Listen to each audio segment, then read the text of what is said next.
Every year, the Childhood Cancer Association helped 400 families here in South Australia. And this year, they turned the big 40. If you've never heard of this amazing association, well, I'm about to open your eyes to all the wonderful work that they do. Since 1982, the Childhood Cancer Association has provided practical, hands-on support for children with cancer and their families. Families like Cody and Eli.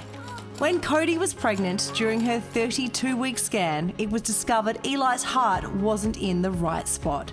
Follow-up scans revealed a mass on his chest, which meant he had to be born prematurely. We brought Eli on at 36 weeks. They didn't think he was going to survive the delivery, and he miraculously survived. I survived. We were able to then investigate what was actually wrong and what was happening. And then we found out that it was the dreaded cancer.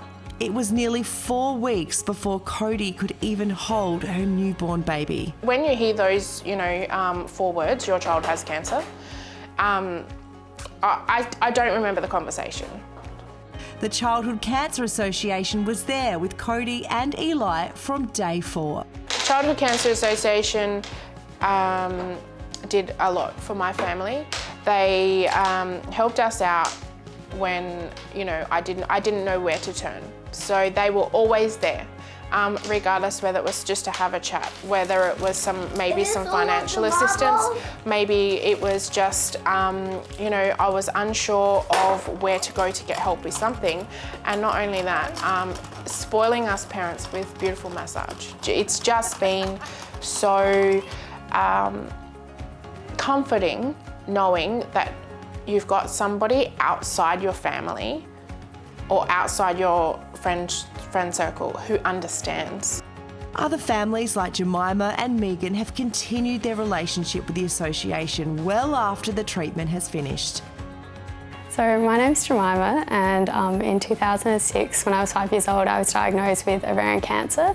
I'm now 15 years post that diagnosis. I then subsequently had thyroid cancer in 2020, but I'm also just over 1 year into remission, which is really exciting. Being a child with cancer can be quite an isolating time, as you don't get those social aspects when you're in hospital while the rest of your friends are at school and doing kind of normal childhood things. So I feel like the Childhood Cancer Association just supported me with things like elite picnics and being able to go meet other children that were the same age as me going through similar things. So just helping me feel included and like a normal child, I guess. Our relationship with the Childhood Cancer Association sadly is about 16 years now.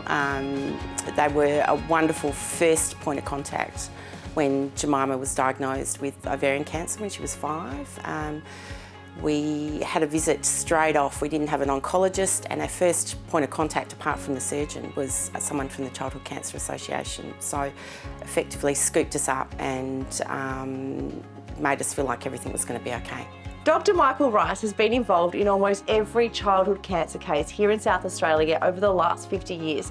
He was instrumental in setting up this amazing association. So let's meet this amazing man.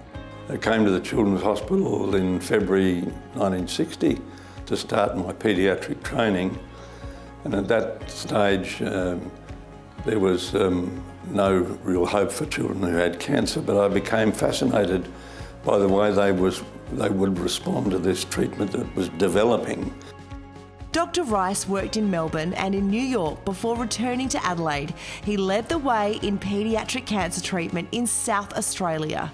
The Childhood Cancer Association has provided enormous support for families and for the children, but they've increased that to siblings and grandparents. They run, days for grandparents, and it has been a real learning experience. When I started out, no one ever talked about that. You gave the child medication and did your best to look after them, and the family was left to cope with everything. But as things improved, expectations grew, and we knew that support needed to escalate. In the late 1970s, Dr. Rice listened to the concerns of parents, and it led to the formation of the Childhood Cancer Association. The Childhood Cancer Association have played an enormously important part in the overall improvement of care that has taken place during my lifetime. Well, there you go. Now you can see firsthand all the wonderful work that the Childhood Cancer Association do for families here in South Australia. If you do want to help, they would love that. Jump on their website, it's very easy to use, or give them a call, they're lovely people. And on a personal note, I just want to say it's an honour to be an ambassador, and I'm so thankful for all the work that you do, not just for the children, but the parents, the grandparents, the siblings, the aunties and uncles for children who are faced with a cancer diagnosis here in South Australia.